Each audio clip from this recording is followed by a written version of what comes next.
Hello student, आज हम इस वीडियो में प्रो रेटा अलॉटमेंट को डिस्कस करेंगे। तो यहाँ पे हम देखेंगे कि प्रो रेटा अलॉटमेंट का मतलब क्या होता है और किस सिचुएशन में हम प्रो रेटा अलॉटमेंट को अप्लाई करते हैं, राइट। और बेसिक जनरल एंट्रीज क्या होती हैं वो यहाँ पे हम डिस्कस करेंगे। तो चलिए स्टार्ट करते हैं।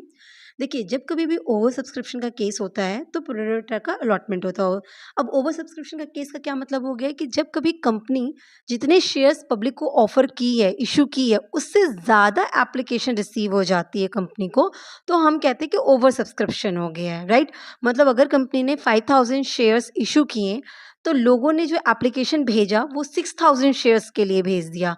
मतलब 5000 अलॉट होने थे पर उससे ज़्यादा का एप्लीकेशन आ गया। तो ऐसी सिचुएशन में हम क्या कहते हैं, ओवर सब्सक्राइब हो गया। जितना होना चाहिए था उससे ज़्यादा के लोगों ने सब्सक्राइब कर लिया है। जब कभी भी ऐसी सिचुएशन आती है तो दैट इज़ ओवर सब्सक्रिप्शन, और उस सिचुएशन में कंपनी पे डिपेंड करता है कि वो आगे क्या डिसीजन ले। तो अगर ओवर सब्सक्रिप्शन की सिचुएशन होती है तो कंपनी के पास दो रास्ते होते हैं, ठीक है। तो पहले चीज़ क्या होता है कि कंपनी रिजेक्ट कर दे, जितना भी एक्सेस सब्सक्रिप्शन है उनको रिजेक्ट कर दे। इट मीन्स व्हाट, कि कोई भी शेयर्स अलॉट नहीं होंगे कुछ एप्लीकेंट्स को। जैसे 5000 शेयर इशू किए गए थे और 6000 एप्लीकेशन आ गए, तो हम 5000 तक अलॉटमेंट करेंगे और 1000 को हम कोई भी शेयर अलॉट नहीं करेंगे, उनके पैसे उनको रिटर्न कर देंगे। Is it? तो दैट इज कि यहाँ पे एक केस हो गया कि रिजेक्शन कर दो, आप रिजेक्ट कर दो, नहीं अलॉट करो कुछ भी। दूसरा केस होता है कि नहीं, हम रिजेक्ट नहीं करेंगे बल्कि हम प्रो रेटा बेसिस पे अलॉटमेंट कर देंगे। क्लियर है? तो इसका मतलब प्रो रेटा अलॉटमेंट हम तभी करते हैं जब हमारा ओवर सब्सक्रिप्शन का केस होता है। क्लियर है? मतलब एप्लीकेशन मनी आपको इशू किए गए शेयर से ज़्यादा की रिसीव हो जाती है ना। सब्सक्रिप्शन ज़्यादा का आ जाता है तब हम प्रो रेटा अलॉटमेंट करते हैं। ठीक। अच्छा, एक चीज़ और यहाँ बता दूँ कि कई बार कंपनी दोनों मेथड ऑप्ट करती है। मतलब अगर ज़्यादा आ गया उनके पास सब्सक्रिप्शन तो कुछ तो वो तो रिजेक्ट कर देती हैं और कुछ का प्रो रेटा अलॉटमेंट कर देती हैं। मतलब जब जो उनको लगता है कि भाई इतना कर किया जा सकता है उतने को अलॉट कराती हैं, और कुछ उससे भी ज़्यादा है तो फिर उनको रिजेक्ट कर देती है। तो इस तरह से कंपनी आगे का डिसीजन लेती है। ठीक है। अब प्रो रेटा अलॉटमेंट का मतलब क्या होता है? तो देखिए, प्रो रेटा जो टर्म है ना वो एक लैटिन वर्ड है जिसका मतलब होता है इन प्रपोर्शन। ठीक। तो अब इन प्रपोर्शन किस चीज़ का? तो इसका मतलब ये हो गया कि आप शेयर्स को प्रोपोर्शन में अलॉट करेंगे। मतलब जिन लोगों ने अप्लाई किया है आप उनको अलॉटमेंट कैसे करने वाले हैं? प्रोपोर्शन में कर रहे हैं। अब ये प्रोपोर्शन किस चीज़ का होने वाला है? अप्लाई और अलॉटमेंट का प्रोपोर्शन होने वाला है कि अप्लाई इतने लोगों ने किया और हम अलॉट इतने लोगों को करेंगे। तो जिस प्रोपोर्शन में करेंगे दैट इज़ योर प्रो रेटा। ठीक है। तो इसका मतलब क्या होता है? इसका मतलब ये होता है कि जो आपके जब आप बीइंग एन शेयर होल्डर या बीइंग एन एप्लीकेंट जब आपने अप्लाई किया तो जितने शेयर्स के लिए अप्लाई किया आपने कि मुझे इतने नंबर ऑफ शेयर्स इस कंपनी के चाहिए हैं, उतने के लिए आपने एप्लीकेशन भेजा। आपको जब अलॉट होगा ना तो उससे कम नंबर ऑफ शेयर्स आपको अलॉट होंगे।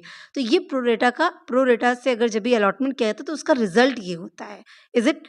तो मतलब क्या, कि अगर आपने बोला था कि मुझे 5000 शेयर्स अलॉट किए जाएं, मैंने 5000 शेयर्स के लिए एप्लीकेशन डाला था, और अब कंपनी अगर प्रो रेटा अलॉटमेंट का डिसीजन लेती है तो कंपनी मुझे 5000 के लिए मैंने अप्लाई किया था तो 5000 शेयर्स अलॉट नहीं करेगी। मुझे 4000 3000 जो भी प्रोपोर्शन निकल के आएगा उस हिसाब से मुझे शेयर्स अलॉट होंगे। मतलब जितना अप्लाई किया था उससे कम ही मुझे शेयर्स अलॉट किए जाएंगे। Is it clear?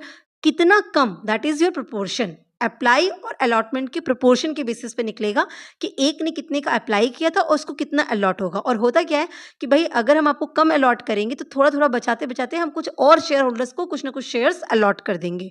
तो इस तरीके से क्या होता है कि जितने हमारे पास एप्लीकेशन आई है उन सभी शेयर होल्डर्स को शेयर्स अलॉट कर दिए जाते हैं। ठीक है। तो प्रो रेटा बेसिकली क्या हो गया? एक रेशियो हो गया। किस चीज़ का रेशियो हो गया? कि टोटल नंबर ऑफ शेयर्स जो अप्लाई किए गए to the total number of shares allotted. इतने की एप्लीकेशन आई और इतना शेयर्स हम अलॉट करेंगे। इनके रेशियो के, इनके प्रोपोर्शन को ही हम प्रो रेटा कहते हैं। ठीक। यहाँ पे ये चीज़ भी ध्यान रखिएगा कि जब ऐसा होता है तो हम प्रो रेटा अलॉटमेंट करते हैं तो इसका मतलब ये समझिएगा कि आपको एप्लीकेशन मनी तो ज़्यादा आई है भाई। दो चीज़ हो गई, एक तो एप्लीकेशन फॉर्म भर के आया और दूसरा एप्लीकेशन मनी आई। ठीक। अब एप्लीकेशन फॉर्म भर के आया तो लोगों ने, नंबर ऑफ शेयर होल्डर्स ने, नंबर ऑफ एप्लीकेंट्स ने इतना एप्लीकेशन फॉर्म भर के भेजा है शेयर्स को अलॉट करने के लिए। अब उन लोगों ने पैसे भी दिए होंगे। पैसे जो दिए that is your application money. तो जब आप उनको शेयर्स कम अलॉट कर रहे हैं तो उनके द्वारा दिए गए पैसे भी तो ज़्यादा हो गए ना। कि भाई आप, उन्होंने एप्लीकेशन दिया, मान लीजिए 5000 शेयर के लिए एप्लीकेशन भरा, तो उन्होंने एप्लीकेशन मनी भी 5000 शेयर्स के लिए दी होगी। लेकिन अगर अब आप उनको 4000 शेयर्स अलॉट कर रहे हैं, तो इसका मतलब उनका एप्लीकेशन मनी भी तो एक्सेस हो गया ना। 4000 शेयर के ही एप्लीकेशन मनी रिसीव करने के लिए आप एलिजिबल है ना, उससे एक्सेस जो पैसा उसका आप क्या करेंगे? क्लियर है? तो कहा क्या गया कि अगर एप्लीकेशन मनी में, अगर क्या मतलब जो भी एप्लीकेशन मनी में एक्सेस पैसे रिसीव होते हैं, उसको कंपनी एडजस्ट करती है उनकी जो आगे की ड्यूज़ हैं उसमें, मतलब अलॉटमेंट करने के लिए जो पैसे माँगे जाने वाले थे उसमें एडजस्ट कर देगी, या कॉल मनी या जो भी है आगे जो पैसे माँगे जाएँगे, जो ड्यू होंगे उनको, उसमें वो एडजस्ट कर देगी। Is it clear? मतलब अगर मान लीजिए कि एक शेयर्स पे ₹2 की एप्लीकेशन मनी थी, ठीक है? 5000 शेयर्स के लिए आपने अप्लाई किया, तो आपने कितने पैसे दे दिए? 10,000 पैसे दे दिए। 5000 मल्टीप्लाई बाय 2, 10,000 एप्लीकेशन मनी आपसे मुझे रिसीव हो गई। अब कंपनी जो है आपको सिर्फ 4000 शेयर्स अलॉट कर रही है, तो उस हिसाब से 4000 multiply by 2, 8000 rupees he company के लिए एप्लीकेशन मनी चाहिए था। आपने 10,000 एप्लीकेशन मनी भर के भेजा है, तो एप्लीकेशन मनी उनके पास 2000 से एक्स्ट्रा है। ये 2000 रुपए वो क्या करेंगी? आपको वापस करेंगे? नहीं। अब आपको 4000 शेयर अलॉट तो किया जा रहा है, तो जब आपके नाम पे 4000 शेयर दिए जा रहे हैं, तो आपसे अलॉटमेंट मनी भी माँगी जाएगी। जब अलॉटमेंट मनी माँगी जाएगी, तो आप फिर हमें पैसा भेजेंगे, तो हम उसी पैसे में ये जो एक्स्ट्रा 2000 है, उसको एडजस्ट कर देंगे। यही वो कह रहे हैं, ठीक है? तो दैट इज़ योर प्रो रेटा अलॉटमेंट। तो प्रो रेटा अलॉटमेंट में इस तरीके से आपका अलॉटमेंट का काम होता है। प्रोपोर्शन किया जाता है, प्रोपोर्शन के बेसिस पे आपको शेयर्स अलॉट किए जाते हैं, और आपके एक्सेस पैसे को जो भी कंपनी को रिसीव हुआ है in form of application money, उसको वो एडजस्ट कर देती है आपके नाम के जो एक्सेस ड्यू आने वाले हैं, जो आगे ड्यू होंगे, अलॉटमेंट, कॉल मनी जो भी ड्यू होगा उसमें एडजस्ट कर देगी। ठीक है? अब एक एग्जांपल से इस बात को समझते हैं, ओवर सब्सक्रिप्शन के केस को एग्जांपल समझते हैं, और प्रो रेटा का अलॉटमेंट कैसे हो रहा है वो भी समझ लेते हैं। तो देखिए, कंपनी ने मान लीजिए ऑफर किया 10,000 शेयर्स के सब्सक्रिप्शन के लिए, मतलब 10,000 शेयर्स का इश्यू लाया कंपनी ने। तो लेकिन जो कंपनी को एप्लीकेशन रिसीव हुई, एप्लीकेशन 12,000 शेयर्स के लिए रिसीव हो गई। अब कंपनी ने क्या किया? प्रो रेटा अलॉटमेंट को ऑप्ट किया। तो उस केस में अब क्या होगा? 12,000 शेयर्स जो हैं, आपको एप्लीकेंट्स 12,000 हैं और शेयर्स 10,000 हैं, तो 12,000 को 10,000 शेयर्स अलॉट किए जाएँगे, है ना? तो मतलब 12,000 को 10,000 शेयर्स अलॉट कर दिए जाएँगे। अब वो कैसे हुआ? यहाँ पे जो रेशियो बन के आया, प्रो रेटा रेशियो क्या बन के आया? तो वो आया 12,000 इज़ टू 10,000, मतलब 6:5। जैसे 2 से डिवाइड करिए तो 2 6 ज़ा 12 हो गया, 2 5 ज़ा 10, तो 6:5 का आपका कॉम्बिनेशन या रेशियो बन के आ गया, प्रो रेटा रेशियो बन के आ गया कि 10,000 अलॉट करने थे, 12,000 का एप्लीकेशन आ गया। तो अब हम ऐसे अलॉटमेंट करेंगे, 6:5 में अलॉटमेंट करेंगे, ये हमारा रेशियो बन के आएगा। ठीक, यही प्रो रेटा रेशियो हुआ। अब इसका मतलब क्या निकला? 6:5 का मतलब क्या निकला? ये तो समझ गए कि प्रो रेटा रेशियो निकल गया 6:5। मतलब क्या हुआ इसका? इसका मतलब ये होता है कि जो भी एप्लीकेंट है जिन्होंने 6 शेयर्स के लिए अप्लाई किया था, अब उनको 6 शेयर्स की जगह पे सिर्फ 5 शेयर्स अलॉट किए जाएँगे। मतलब आपने 6 माँगे थे, हम आपको 5 देंगे। इस तरह से हम हर एक से एक-एक शेयर बचा के कुछ नए एप्लीकेंट्स को शेयर्स अलॉट करेंगे। तो इस तरह से जो भी एप्लीकेशन हमें रिसीव हुई थी, हम सबको कुछ ना कुछ शेयर्स अलॉट कर दे रहे हैं, एक मतलब यूनिफ़ॉर्म बेसिस पे कि सबको शेयर्स अलॉट कर देंगे। तो आपने जो अप्लाई किया था उसी के बेसिस पे आपको शेयर्स अलॉट हो जाएँगे, ठीक है? तो ये चीज़ आ गया। अब ये रेशियो जो भी आएगा तो इसका मतलब ऐसे निकालेंगे, जैसे मान लीजिए 3:2 आ गया। It means what? जिन्होंने 3 शेयर्स अलॉट किए थे, उनको 2 शेयर मिलेंगे। हर 3 शेयर के बदले 2 शेयर्स आपको अलॉट किए जाएँगे। अब आपने 15 शेयर्स किए थे, तो 3 से डिवाइड कर दिया जाएगा। 3 5 ज़ा 5 मल्टीप्लाई बाय 2 10, तो मतलब आपको 15 शेयर्स से आपने अलॉट माँगे थे, आपको 10 शेयर्स अलॉट किए जाएँगे। तो इस तरह से इसका निकलता है, रेशियो इस तरह से काम करता है, ठीक? तो अगर हम फॉर्मूले के बेसिस पे बात करें कि प्रो रेटा रेशियो का फॉर्मूला क्या बन के आएगा? So yes, total number of shares applied under pro रेटा category divided by total number of shares allotted under pro रेटा कैटेगरी। मतलब जिसके लिए आप प्रो रेटा करने जा रहे हैं, उन शेयर्स के लिए देखिए कि कितना अप्लाई किया गया और कितना अलॉट करना है। तो आपने 12,000 के लिए आपको एप्लीकेशन आई है, और अलॉटमेंट जो करनी है आपको सिर्फ 10,000 की करनी है, क्योंकि इशू आपने कितने का लाया था? 10,000 का। तो अलॉटमेंट तो सिर्फ 10,000 का होगा, पर जो एप्लीकेशन रिसीव हुई है, जो अप्लाई किया गया, वो कितने का किया? 12,000 का। तो applied divided by allotted, 12,000 divided by 10,000, तो रेशियो क्या आ गया? 6:5 का आ गया। Is it clear? तो इस तरह से हम इस रेशियो को कैलकुलेट करते हैं और इन रेशियो का यही सेंस होता है।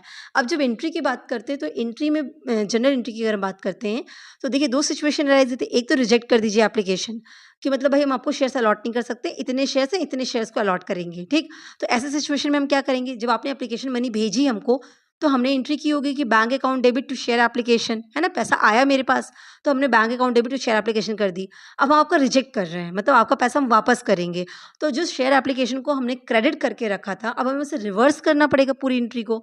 तो हमारी एंट्री क्या हो जाएगी, share application account debit to bank हो जाएगी। क्लियर है? इसका मतलब क्या हो जाएगा कि being application money refunded for rejected application, जिन एप्लीकेशन को रिजेक्ट कर दिया गया कि हम आपको कोई शेयर अलॉट नहीं कर सकते, तो उनके एप्लीकेशन मनी भी उनको रिफंड कर दी जाएगी। तो उसकी एंट्री क्या पास होगी बुक्स में, share application debit to bank account. Is it clear? अब बात आती है कि ठीक है, मान लो रिजेक्ट करने के बाद भी कुछ को आप प्रोरेटा अलॉट कर रहे हैं, भाई दोनों चीज़ हो सकती है, या तो पूरा रिजेक्ट कर दिया तो सिंपल एक एंट्री पास करके खत्म।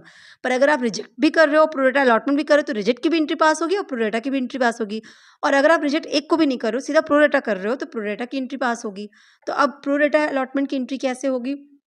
तो अब देखिए, अब आपको क्या हो गया, आप क्या करते हैं, जो एक्सेस पैसा अलॉटमेंट जब प्रोरेटा से अलॉटमेंट होता है, इसका मतलब क्या होता है? इसका मतलब तो यही हुआ कि अब आप उन शेयर्स होल्डर को जितना के लिए उन्होंने अप्लाई किया था उससे कम शेयर्स अलॉट करने वाले हो, यही मतलब निकल के आता है।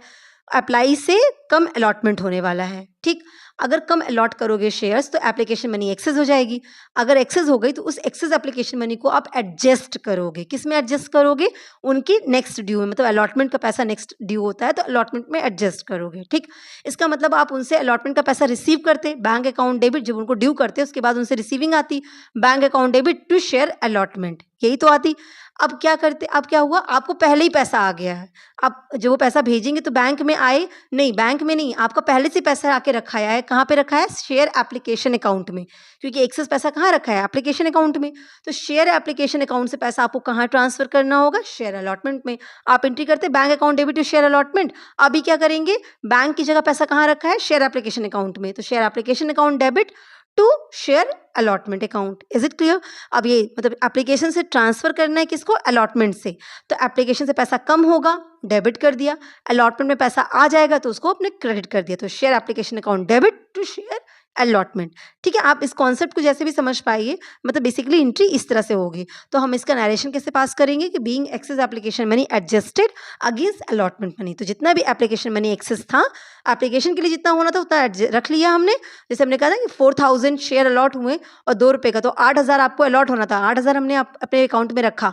बाकी के जो 2000 थे, क्योंकि आप 10,000 भेजे थे, तो जो 2000 है वो हम अलॉटमेंट में डाल देंगे। तो शेयर अलॉट एप्लीकेशन से 2000 डेबिट करेंगे और शेयर अलॉटमेंट में 2000 क्रेडिट कर देंगे। Is it clear?